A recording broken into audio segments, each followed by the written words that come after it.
নমস্কার, সকল ভক্ত বন্ধুদের সাদর আহ্বান জানাই মা শারদা সেবাশ্রম ফেসবুক পেজে।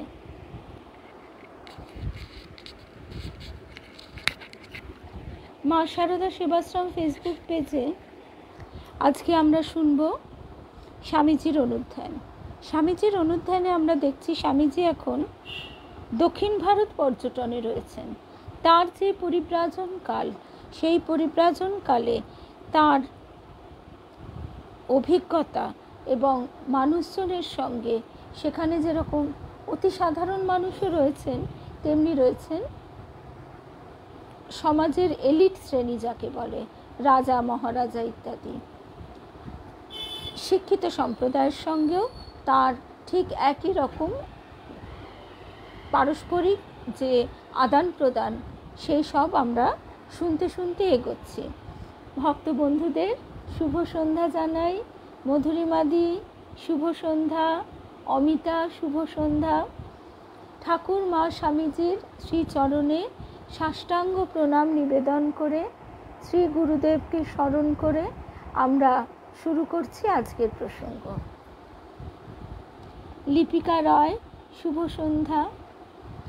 স্বামীজি দেখেছিলেন আমার হিন্দু জনচিত জীবন প্রণালী ও চিন্তাধারায় অনেকখানি গোঁড়ামি আছে। এই প্রসঙ্গটি আমরা আগের সপ্তাহেই শুনছিলাম, যেখানে আমরা দেখছিলাম যে শ্রীযুক্ত সুন্দররাম আয়ার ত্রিবান্দ্রামে তার বাড়িতে স্বামীজি 9 রাত বসবাস করেছিলেন এবং সেই 9 দিন এবং 9 রাত, এই যে দীর্ঘ সময়, এই সময়ে সুন্দররাম আয়ারের সঙ্গে স্বামীজির যেরকম ইন্টারাকশন হয়েছিল এবং তিনি যতটুকু পর্যবেক্ষণ করেছিলেন স্বামীজিকে, সেই সম্পর্কে তিনি বিস্তারিত লিখেছেন। আমরা গত সপ্তাহে বেশ কিছুটা শুনেছি, তারপর থেকে আজকে শুনব। বিলাসপুরের দিদি কেয়া শুভ সন্ধ্যা। সকল ভক্ত বন্ধুদের শুভ সন্ধ্যা জানাই। তো সুন্দররাম আয়ার তিনি কি বলছেন, এবার সেই প্রসঙ্গে আসি। শুভ সন্ধ্যা স্বপ্নাদি। স্বামীজি দেখেছিলেন আমার হিন্দু জনচিত জীবন প্রণালী ও চিন্তাধারায় অনেকখানি গোঁড়ামি আছে।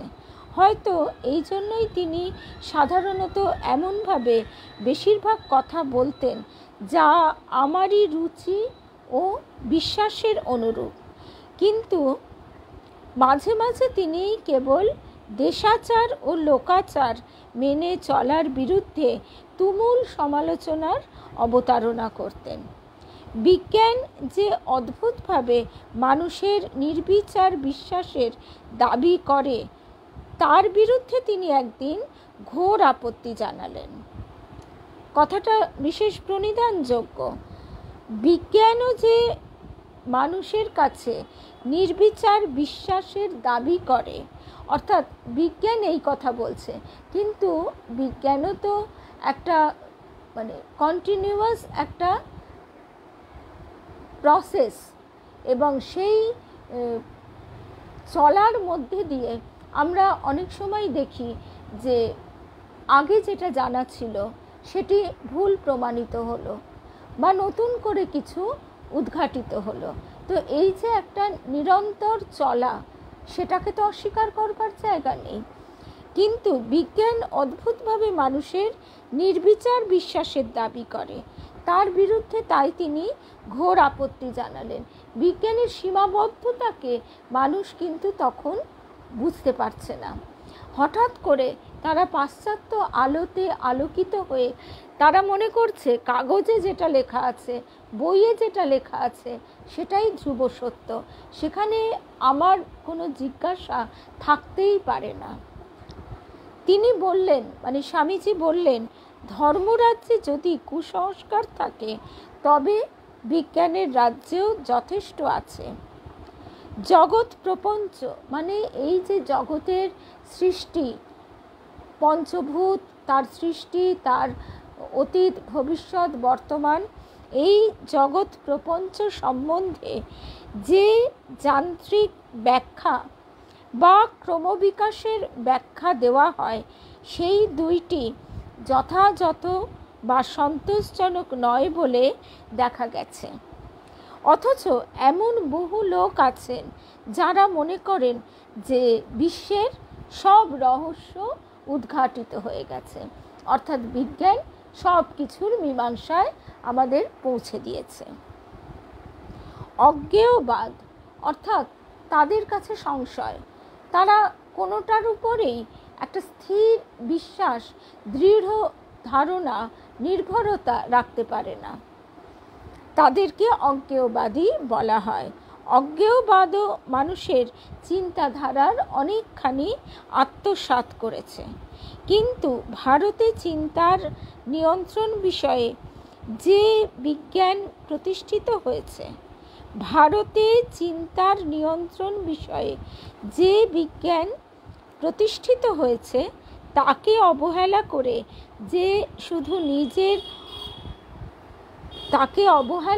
সে শুধু নিজের অজ্ঞতা ও দম্ভেরই পরিচয় দিয়েছে। পাশ্চাত্য মনোবিজ্ঞান মানব প্রকৃতির অতীন্দ্রিয় দিকগুলির ও তাদের রীতিনীতির সম্বন্ধে একটুও কুল কিনারা করে উঠতে পারেনি। পাশ্চাত্য বিজ্ঞান যেখানে থেমে গেছে, সেখানে স্বামীজি বলছেন ভারতীয় মনোবিজ্ঞান এগিয়ে এসে বুঝিয়ে দেয়, দেখিয়ে দেয় এবং শিখিয়ে দেয় মানব সত্তার উচ্চতর অবস্থা ও অনুভূতির ক্ষেত্রে যে সকল রীতিনীতি সক্রিয় রয়েছে তাদের কেমন করে বাস্তব জীবনে রূপায়িত করতে হয়। আমরা স্থূল জগতের মধ্যে যতক্ষণ আষ্টে পৃষ্ঠে বাধা থাকব। শুভ সন্ধ্যা মিনুদি, স্বপ্নাদি, শুভ সন্ধ্যা। শুভ সন্ধ্যা কেয়া। তো যতক্ষণ আমরা এই স্থূল জগতে আষ্টে পৃষ্ঠে বাধা থাকব, ততক্ষণ আমাদের ওই বিজ্ঞান সম্পর্কেও একটা গোঁড়ামি সৃষ্টি করবে।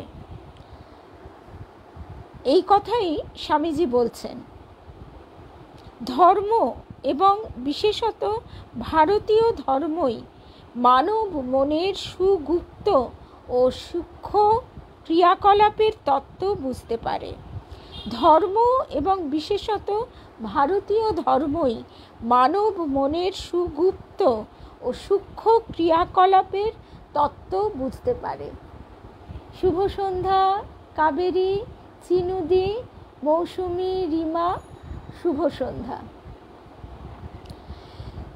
তার অসৎ বাসনাগুলির উপর আধিপত্য স্থাপন করে সার্বভৌম অদ্বিতীয় সত্যের অনুভব জাগাতে পারে এবং অপর সকল বিষয় মায়া রাজ্যের মধ্যেই অবস্থিত ও উহারই সসীম প্রকাশ বলে বুঝিয়ে দিতে সমর্থ হয়। এখন এইগুলি কিন্তু একটা ভাষা ধারণা নয়, আমরা বইয়ে পড়ে বা শুনে কতটুকু বুঝতে পারি, এর একেবারে প্রত্যক্ষ অভিজ্ঞতা হওয়া সম্ভব। এবং এটিও একটি বিজ্ঞান, রাজযোগ বিজ্ঞান।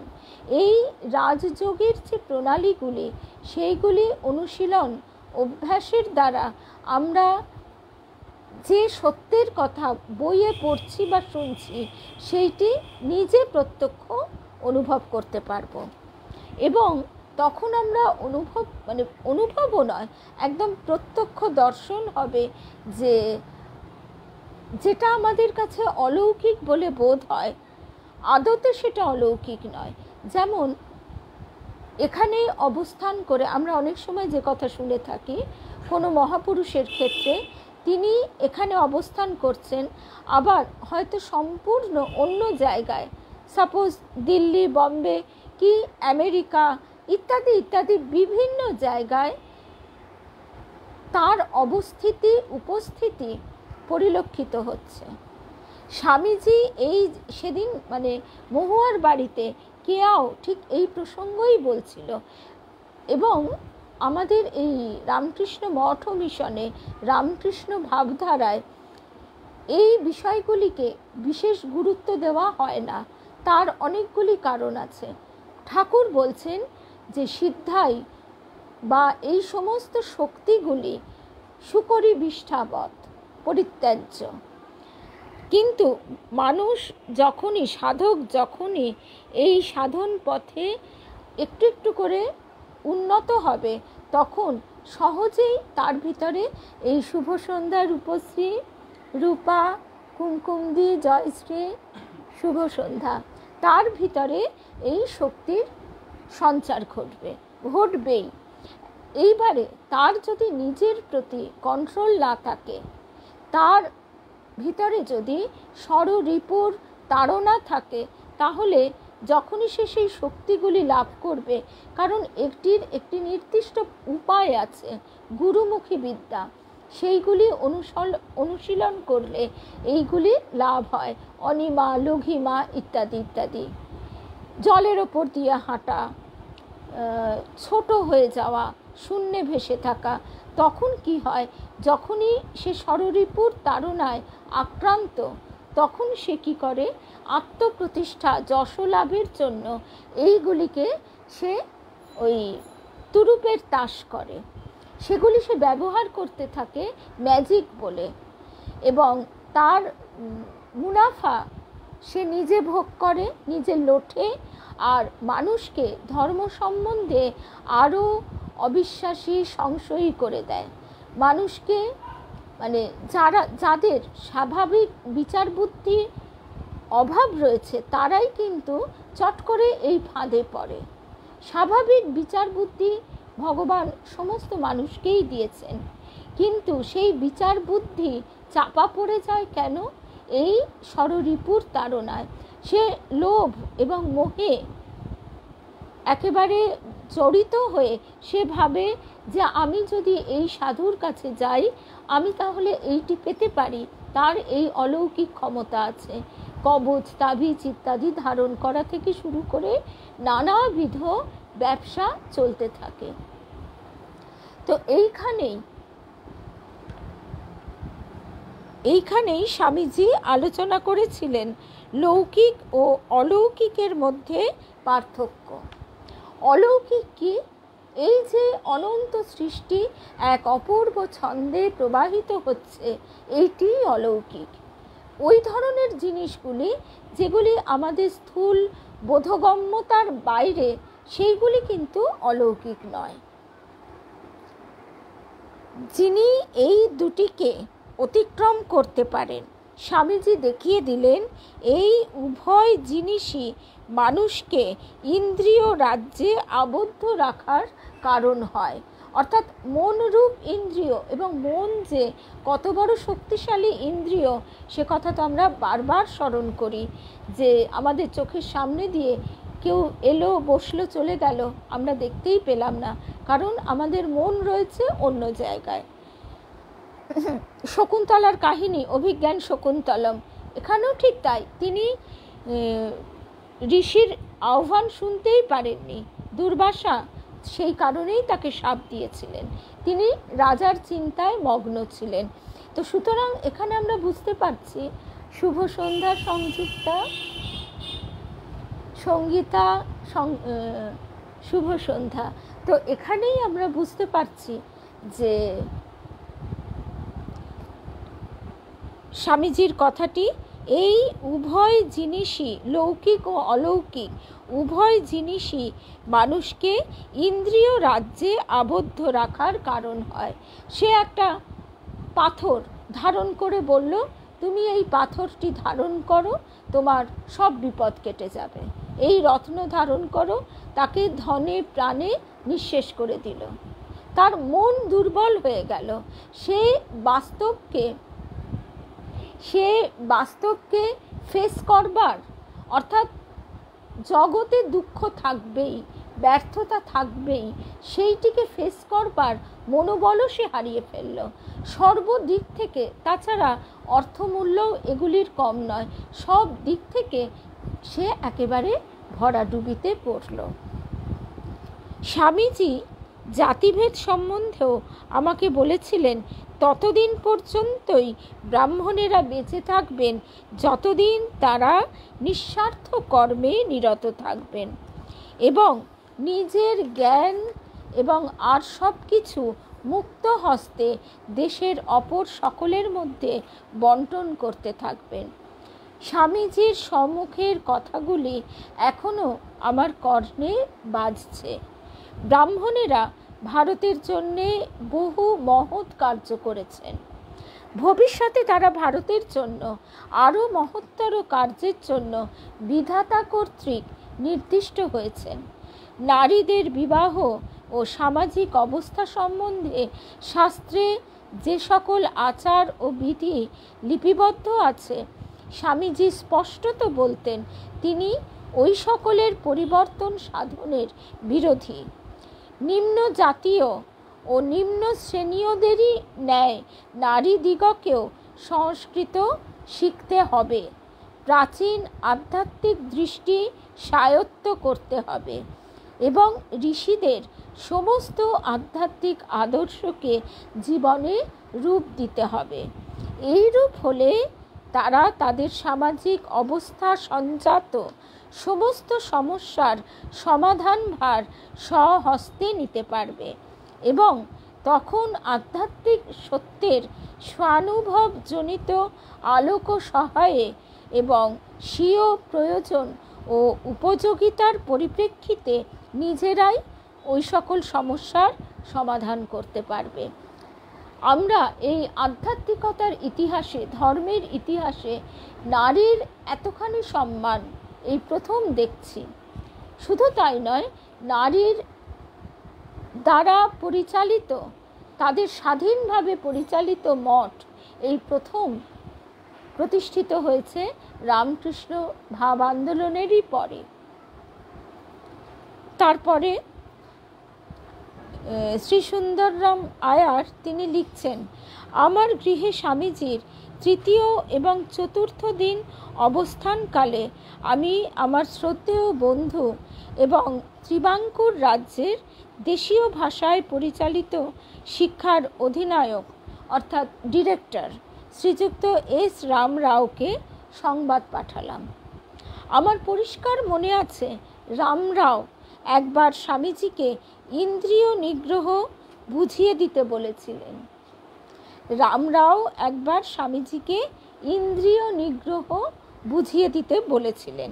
উত্তরে স্বামীজি অতি প্রাণস্পর্শী ভাষায় কৃষ্ণ কর্ণামৃতের রচয়িতা লীলাশুকের জীবনের অনুরূপ আরেকটি জীবন কাহিনী শোনাতে আরম্ভ করেন।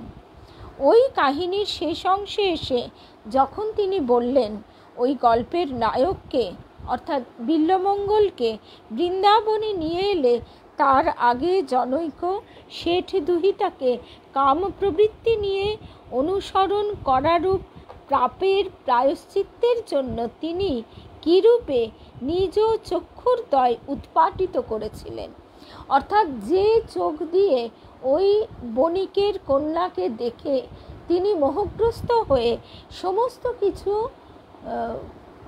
মানে একেবারে ওই ভরা বর্ষার দুরন্ত নদী অতিক্রম করে সাঁতরে কুমির ইত্যাদির ভয় না পেয়ে যেভাবে তিনি সেই মেয়েটির সঙ্গে মিলনের আকাঙ্ক্ষায় এসেছিলেন এবং আসার পর সেই শেঠ দুহিতা তাকে বলে যে তুমি জীবনের প্রাণের ভয় তুচ্ছ করে যেভাবে আমার জন্য ছুটে এসেছো, এর এতটুকুও যদি ঈশ্বরের জন্য দিতে তোমার ঈশ্বর লাভ হতো। তো তখন তার অন্তরের প্রজ্ঞা দৃষ্টি খুলে যায়। এই একটি কথাতে তার জীবনের মোড় পরিবর্তন হয়, মোড় ঘুরে যায়। সে তখন তার চোখ দুটিকে উৎপাটিত করে এবং শ্রীকৃষ্ণের বাল্য লীলাভূমি বৃন্দাবনে তপস্যায় দেহপাত করতে কৃত সংকল্প হয়েছিলেন। তখন আমার সম্মুখে যে চিত্রটি ফুটে উঠল তা আমার আজ এই 21 বছর পরেও ঠিক তেমনি সুস্পষ্টভাবে বর্তমান আছে। যেমন নাকি সেই কুম্ভকোণমের দৈব শক্তি সম্পন্ন বংশীবাদক শ্রীযুক্ত সরভ শাস্ত্রীয়ারের তীব্র মর্মস্পর্শী ও অমর সুরলহরী চিরকালের মতো হৃদয়ে গেঁথে যায়। স্বামীজির শেষ কথাগুলি ছিল এই: চঞ্চল এবং অনিয়ন্ত্রিত ইন্দ্রিয়গুলির সংযমের পূর্বে, এগুলি আমাদেরও শোনা বিশেষভাবে প্রয়োজন, কারণ এইগুলি হচ্ছে একেবারে প্রথম সোপান। ইন্দ্রিয়, বহির্মুখী ইন্দ্রিয় আমাদের প্রতি মুহূর্তে বহির্জগতের প্রতি তাড়িয়ে নিয়ে যাচ্ছে, শুধু আকর্ষণ নয়, ছুটিয়ে নিয়ে তাড়িয়ে নিয়ে বেড়াচ্ছে। আমাদের বৃথা বিষয়ে চিন্তা, ভাবনা, কৌতূহল, ওইগুলি জেনে আলটিমেট আমার কোনো লাভ হবে না, কিন্তু তবু আমাদের ভিতরে জানবার কৌতূহল। এই সমস্ত বিষয়গুলি, এগুলি সবই কিন্তু চঞ্চল অনিয়ন্ত্রিত ইন্দ্রিয়ের কাজ। এবং এই দশহরায় যে 10টি পাপের কথা বলা হয়েছে, এই 10টি পাপের মধ্যে এইটি হচ্ছে অন্যতম, যেটি স্বয়ং মা গঙ্গাকে মহামায়ারই এক রূপ, মহামায়া স্বয়ং শ্রী শ্রীমা, তিনি হরণ করেন। তা স্বামীজির শেষ কথাগুলি কি? চঞ্চল এবং অনিয়ন্ত্রিত ইন্দ্রিয়গুলির সংযমের পূর্বে এবং ওই সংযম সহায়ে মনকে ভগবানের দিকে ফেরাবার উদ্দেশ্যে যদি প্রয়োজন হয়, তো এমন চরম প্রতিকারও অবলম্বনীয়, অর্থাৎ চোখ উৎপাটন করার মতো। আমরা লীলা প্রসঙ্গে শুনেছি, ঠাকুর মা তুই দেখা দিবি নে বলে খাড়া নিয়ে নিজের গলা কাটতে গেছেন। সেটা তো লোক দেখাবার জন্যে নয়, বা ভবিষ্যতে লোকে সেটা গল্প হিসেবে পড়বে বলেও নয়। এটি হচ্ছে সতোৎসারিত, একেবারে সত্য ঘটনা। আমাদের গুরুদেবের কাছেও শুনেছি তার 7 জন্ম সাধনার কথা। যেমন তিনি এক পায়ে দাঁড়িয়ে সূর্যের দিকে তাকিয়ে, এক পায়ে দাঁড়িয়ে জোড় হস্তে সূর্যের দিকে তাকিয়ে সূর্যোদয় থেকে সূর্যাস্ত পর্যন্ত সূর্যের উপাসনা করতেন। এটি ছিল এক জন্মের সাধনা। এই রকম তার 7 জন্ম সাধনা চলেছে। তারপরে তিনি ঠাকুরকে গুরু রূপে পেয়েছেন। কিন্তু এই জন্মের সাধনাগুলি প্রত্যেকটি ঠাকুর অলক্ষ্যে থেকে করিয়ে নিয়েছেন। আজকে ওই যে পিতার সম্পত্তি পুত্র ভোগ করে, ঠিক তেমনি আজকে আমরা গুরু কৃপায় কোনো কষ্ট না করেও ঠাকুরকে মনে হচ্ছে যেন ঠাকুর আমাদের কোলে বসিয়ে রেখেছেন, ঠাকুর আমাদের এত কৃপা করেছেন, এবং সেটা আমাদের অনুভবে আসছে, সত্যিই করেছেন।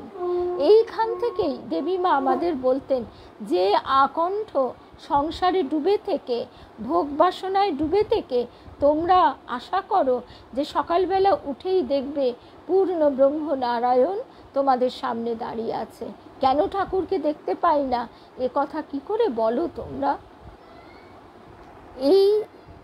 এইখান থেকেই স্বামীজির এই কথাটির তাৎপর্য আমরা বুঝতে পারি, যে চোখটা পর্যন্ত, কারণ যে চোখ দ্বারা সেই মহিলার দেহ দেখে সে কামার্ত হয়েছিল, ওইভাবে প্রাণের ভয় বিসর্জন দিয়ে সে ছুটে গিয়েছিল, সেই চোখ দুটিকে সে উৎপাটিত করতে পিছপা হয়নি।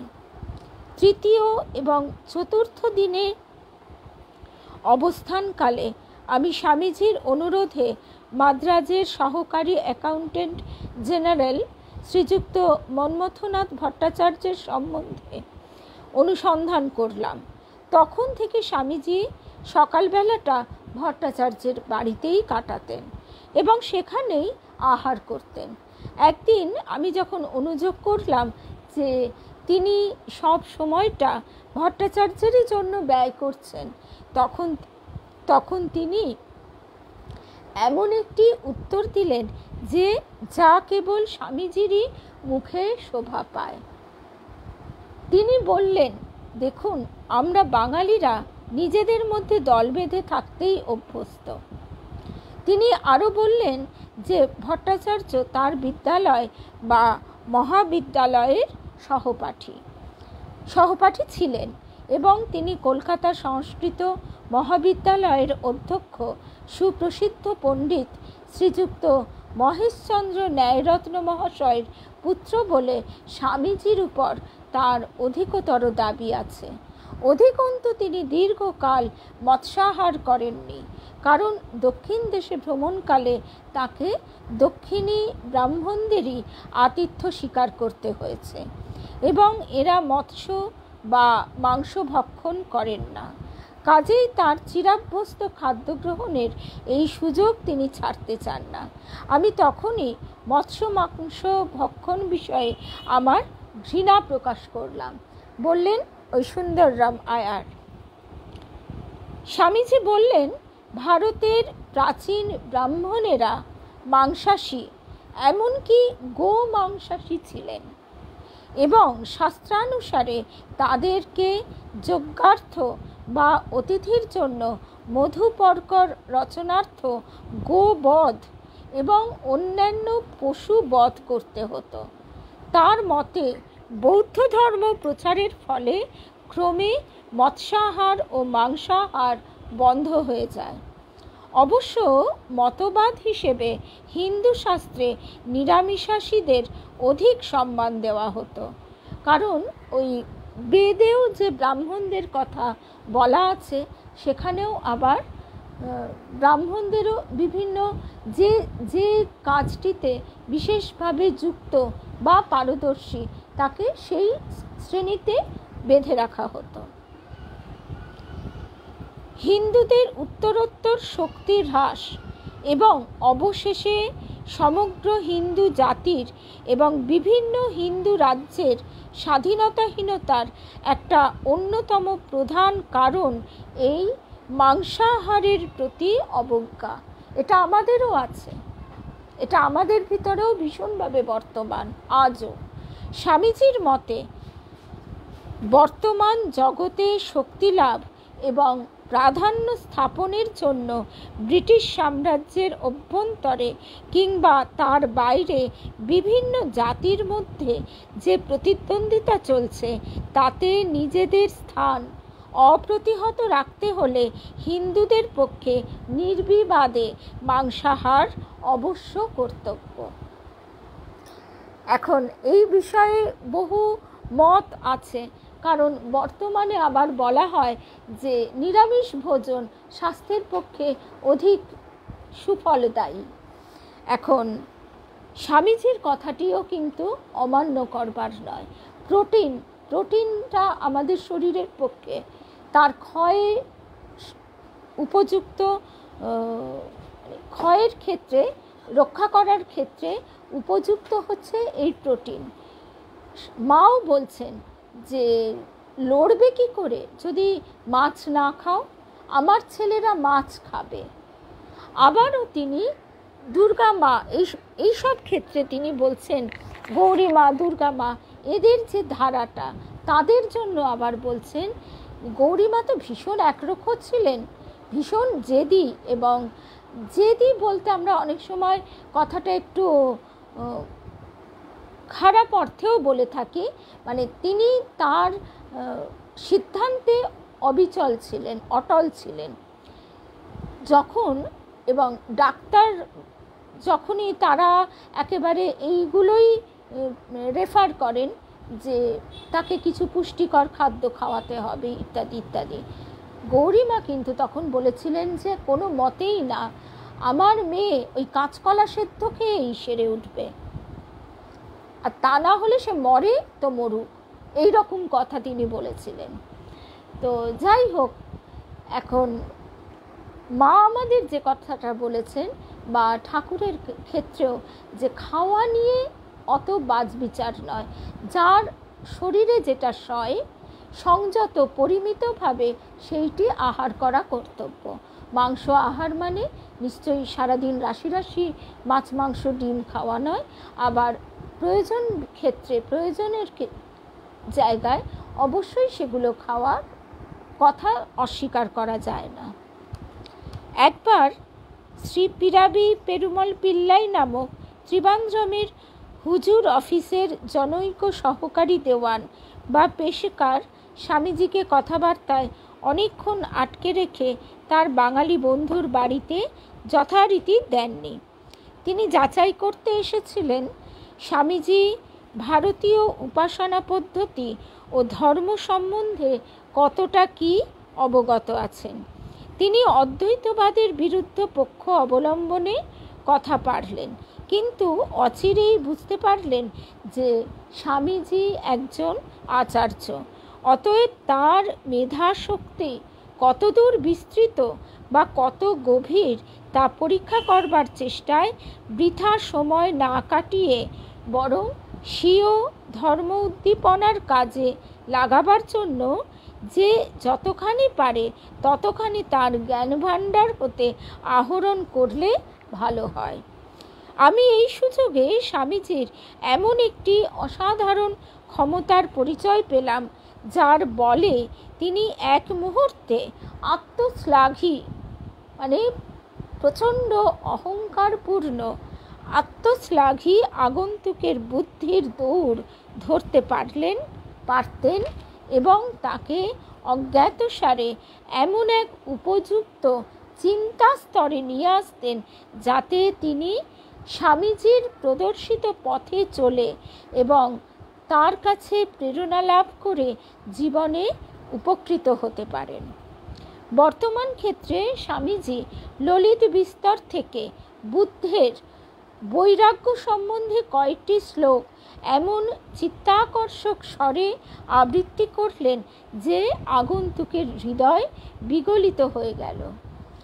স্বামীজি তখন তার তৎকালীন মনোভাবের সুযোগ নিয়ে সুকৌশলে বুদ্ধের বৈরাগ্য, অদম্য সত্যানুসন্ধিৎসা, পরিশেষে সত্যলাভ এবং ৪৫ বছর ধরে জাতি বর্ণ নির্বিশেষে স্ত্রী পুরুষের ভেদ ভুলে ওই সত্যের প্রচার বিষয়ে ওই ব্যক্তির হৃদয়ে একটি স্থায়ী ছাপ রেখে দিলেন।